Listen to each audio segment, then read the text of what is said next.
അതുകൂട്ടാ ആ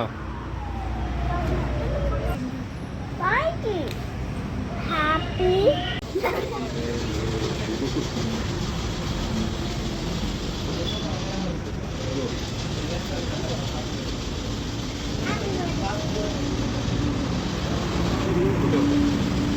ഞാൻ വിചാരിച്ചു ഇവര് അമ്മ രാവിലെ പറഞ്ഞു ഒന്നും തരില്ല.